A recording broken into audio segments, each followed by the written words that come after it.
Brother lost his job and was living off my money for 6 months, then I stopped funding, and now his new wife says I lose her and I can't afford to give them money. That funny. When my brother Mark got fired, I wasn't surprised. He's always had a knack for testing people's patience, and from what I heard, his boss had finally had enough. Late arrivals, missed deadlines, endless excuses. It was only a matter of time. Mark called me that night, practically begging for help. "It's only temporary," he said. "I just need a little time to get back on my feet." It's hard to say no to family, so I agreed. I paid his rent for the month, helped him pay some bills, and even threw in a little extra for groceries. Frankly, I didn't think much of it at the time. But then came the second month. Mark still hadn't found a job, which he said was because nobody's hiring right now. He insisted that he looked every day, but I wasn't so sure. I mean, how hard is it to get a job? Even fast food places are hiring all the time. Still, I didn't push him too hard. He was my brother, and I figured he just needed a little more time to figure things out. By the third month, I began to see red flags. His new wife, Betty, was strangely defensive whenever I brought up Mark's job search.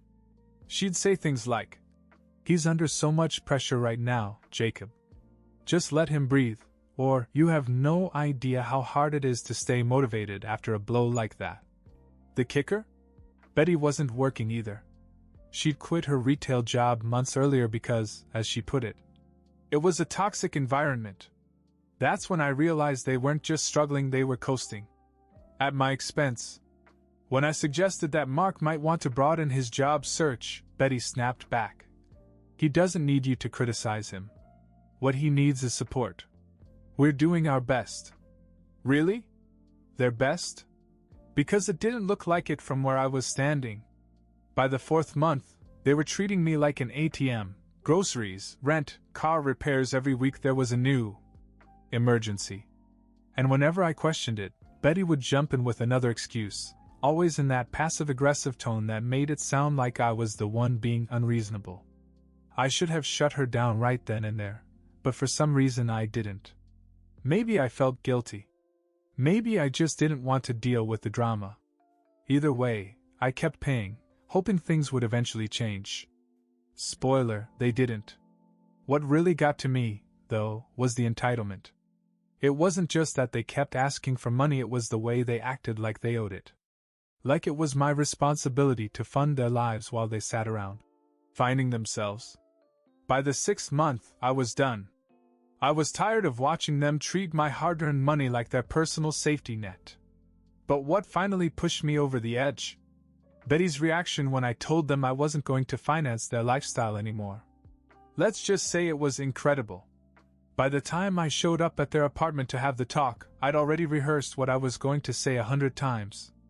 I knew it wasn't going to go well, but I figured Mark would at least understand where I was coming from. He had to, right? I sat them down in their cramped living room. Well, Betty sat. Mark sort of hovered near the door, ready to bolt, and laid it out for them. "I can't keep doing this," I said. "It's been 6 months, Mark. 6. You're my brother, and I love you, but this isn't sustainable. You need to get a job, and I'm done covering for you." Mark didn't say a word. He just stared at the floor like he wasn't even there. Betty didn't miss a beat. "So you're just going to leave us? Right now? When we're struggling the most?" I should have seen this coming, but it still threw me. "I'm not abandoning you," I said. "I've been helping you for half a year. More than I should have, really. But it's time for you to take some responsibility." Betty crossed her arms and scoffed. "That's easy for you to say. You've got a steady job, no kids to worry about, no real stress. You have no idea what we go through. No offense, but you don't have kids either." I shot back. "And you're not exactly looking for work yourself." That hit a nerve. Her face turned red, and she launched into a tirade about how hard it was to find meaningful work in this economy, how she wasn't going to waste her life in a dead-end job like some mindless drone. I just sat there waiting for her to finish while Mark kept his mouth shut. When she finally stopped, I turned to him. Mark, seriously, what's going on? Why haven't you found anything yet?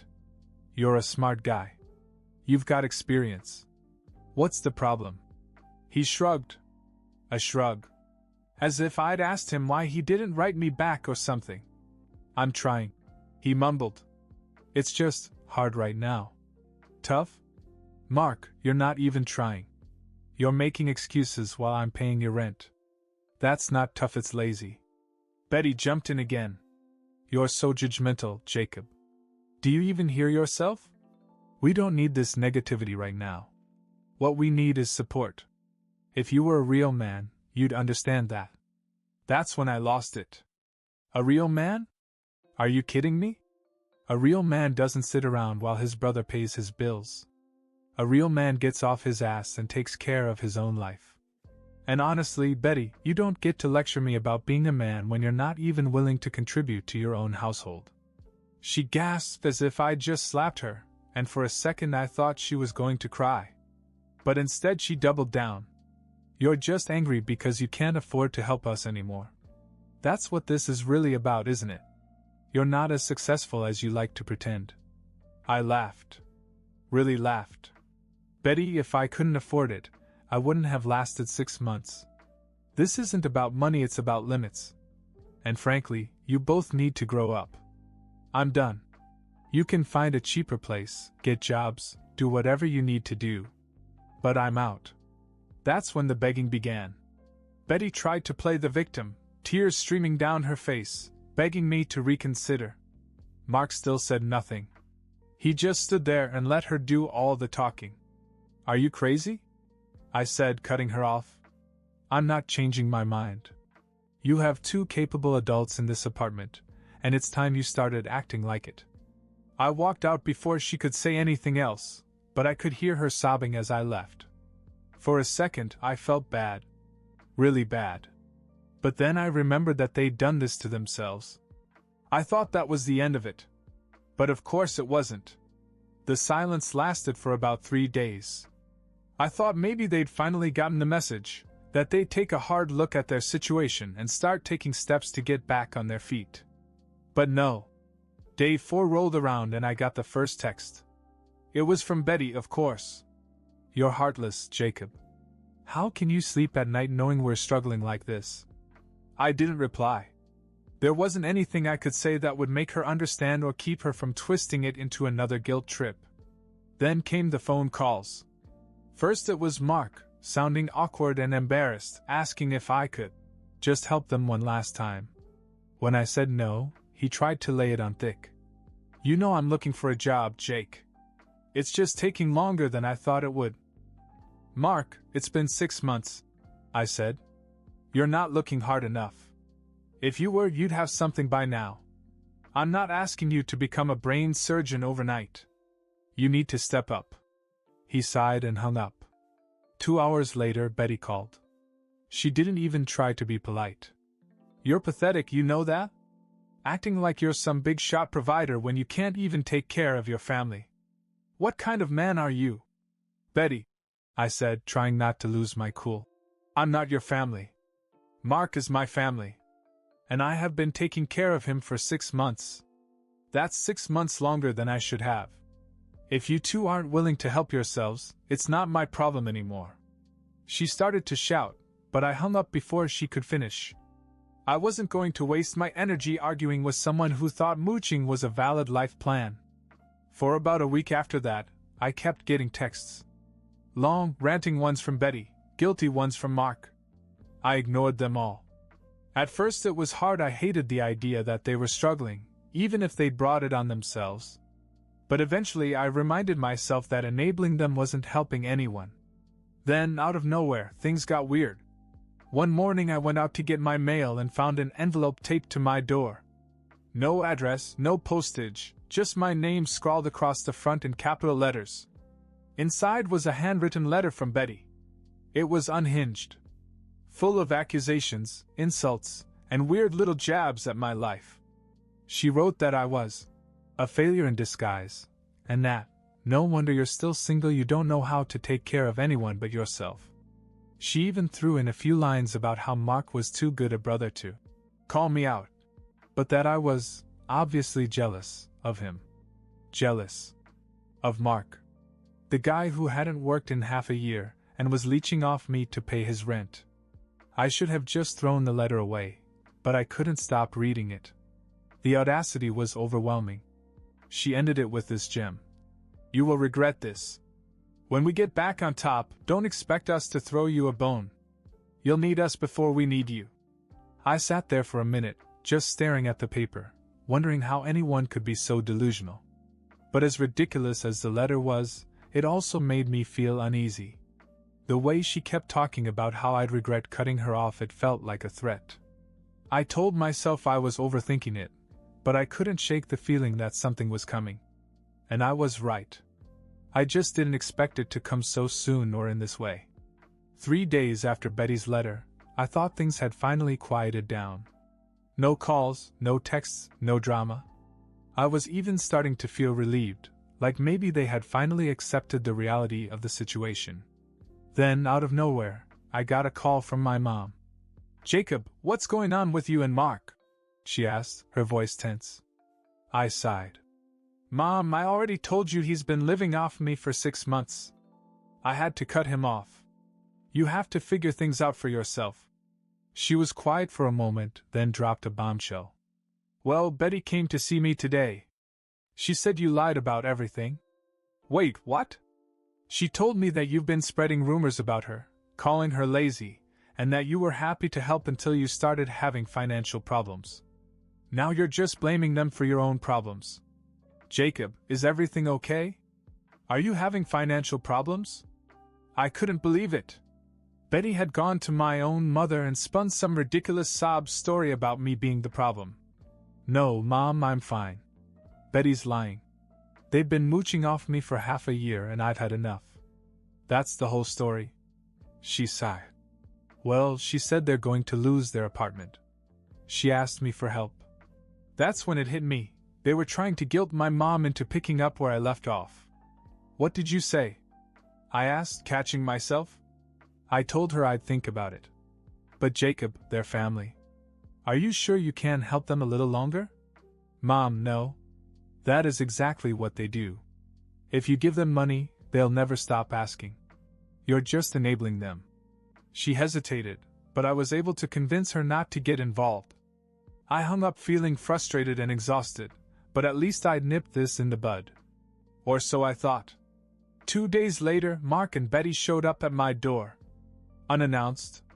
I opened it to find Betty standing there with a suitcase in one hand and Mark looking embarrassed behind her.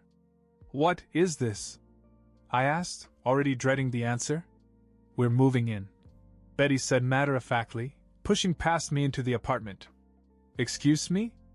Well, since you don't want to help us with money anymore, we thought you could help us in other ways," she said, setting the suitcase down in the middle of my living room.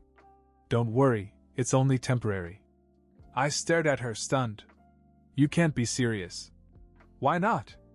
You're the one who told us to find a cheaper place. What's cheaper than free?"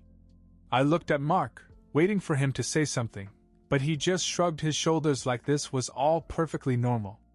"No," I said firmly. "Absolutely not. You are not staying here." Betty grinned. "Oh, come on, Jacob. Don't be so dramatic. You have plenty of room, and we're family. Or does that mean nothing to you anymore?" "That's not the point," I said, feeling my blood pressure rise. "The point is, you can't just show up uninvited and expect to move in." "Fine," she said, crossing her arms. "If you don't want us to stay, we'll sleep in the car." "Is that what you want? For your own brother to be homeless?" It was manipulative, infuriating, and so blatantly calculated that I couldn't even find the words. "Get your stuff and go," I finally said. Betty started to argue, but I cut her off. "Now, or I'll call the cops." That got her going. She grabbed the suitcase and stormed out, muttering under her breath about how heartless I was. Mark followed her without a word, and I slammed the door behind them. I thought that was the end of it. But the next morning I woke up to something I never expected. On the hood of my car, written in bright red lipstick, were the words, "You will regret this." seeing. You'll regret this. Smeared across the hood of my car was the kind of thing you'd expect to see in a bad movie, not in real life. For a moment, I just stood there, trying to process the audacity of it all. I took a picture, cleaned it up as best I could, and decided I was done playing nice. I wasn't even angry anymore, just exhausted. I called Mark. No pleasantries this time. Mark, I know you and Betty are behind this. If you don't stop, I'm going to the police. This isn't funny and it won't end well for you. Jacob, I swear we haven't done anything, he said, but his voice lacked conviction. You expect me to believe that? Who else would do something like that? He stammered for a second and then hung up. I figured that was the last I'd hear from him for the day, but I was wrong. A few hours later, while I was at work, my phone buzzed with a series of texts from an unknown number. Hey loser, heard you're big on threats these days. Be careful what you wish for. You might end up regretting it. We're everywhere. Keep looking over your shoulder. It wasn't signed, but I knew exactly who it was. Betty's style was unmistakable. I filed a police report that night. It felt a little extreme, but I wasn't taking any chances. Between the vandalism and the texts, she'd crossed the line from annoying to borderline threatening. The officer I spoke to said there wasn't much they could do without hard evidence, but they would keep the report on file. I thought that would scare them into stopping. Instead, it got worse. 2 nights later, I woke up around 2 a.m. to the sound of breaking glass. My heart stopped. I grabbed a flashlight and cautiously made my way into the living room. My front window was shattered, and in the middle of the broken glass was a rock with a note taped to it. The note read, "You really don't know when to stop, do you?" I immediately called the police. They came out, took another report, and told me they'd be increasing patrols in the area. I mentioned my suspicions about Mark and Betty, but without proof there wasn't much they could do. The next morning I called Mark one last time. "Mark, this is out of control. If you and Betty don't stop, I'm going to get a restraining order. And I mean it." He sounded really panicked. "Jacob, I don't know what's going on, but it's not us. I swear. Betty and we've been staying with one of her friends. We weren't anywhere near your place." At first I didn't believe him, but then something in his voice made me stop. He sounded scared, more scared than guilty. "What are you saying?" I asked. "I'm saying it's not us." "But, Jacob, I think Betty's ex might be involved." That came out of nowhere. "Her ex? What are you talking about?" "He's unstable," Mark said hesitantly. "She broke up with him right before we met, and he didn't take it well. He's been stalking us, too. I didn't want to say anything because Betty didn't want to bring him up, but maybe he's trying to mess with you to get to her." I didn't know what to think. On the one hand, it sounded like something Mark and Betty would say to deflect blame. On the other hand, if it was true, things were a lot worse than I'd realized. "Why would he target me?" I asked. "I don't know," Mark admitted. "Maybe because you're her brother-in-law? Maybe he thinks you're the one who's helping us out, so he's trying to scare you." I didn't trust Mark, but his fear was real. And if he was telling the truth, then I was dealing with someone far more dangerous than a bitter sister-in-law. That's when I decided to install cameras around my property. If this guy or anyone else came near my house again, I wanted proof. I didn't have to wait long. 2 nights later, the cameras caught something chilling: a man in a hoodie sneaking up to my car with a can of spray paint. He painted a huge red X on my windshield, then turned to face the camera. He pulled his hood down just long enough for the camera to catch his face. It wasn't Mark. It wasn't anyone I recognized. But whoever he was, he smiled right into the lens before walking away. When I showed the footage to the police, they recognized the guy right away. His name was Kyle, and sure enough, he was Betty's ex. He had a record of stalking, harassment, and even a restraining order filed by someone else a few years back. Apparently, Kyle had been keeping tabs on Betty ever since she left him. When he found out about me, probably through her social media or gossip, he must have decided I'd be an easy target. The officer assured me they'd look into it, but Kyle was already on their radar for other incidents. Everything started to click. Betty's defensiveness, Mark's reluctance to talk, even some of the bizarre things they'd said, it all pointed to Kyle being the real problem. The strangest part? Betty never mentioned him. Not once. Maybe she was embarrassed or thought it would make her look bad, but her silence had made things so much worse. That was my breaking point. Between Mark's spinelessness and Betty's chaos, I couldn't take any more of their drama. I sent Mark one last message. Your life is your business, but I'm done.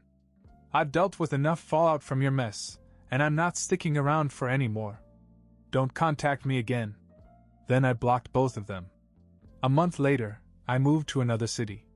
Nothing drastic, just far enough to feel like a fresh start. I kept my new address private and didn't tell anyone who might give it to Mark or Betty. Since then, for the first time in months, I've had peace. No more random phone calls, no more vandalism, no more drama. It's sad, really. Mark is my brother, and I'll always wish things had turned out differently. But in the end, I learned the hard way that you can't set yourself on fire to keep someone else warm, especially when they're the ones holding the match.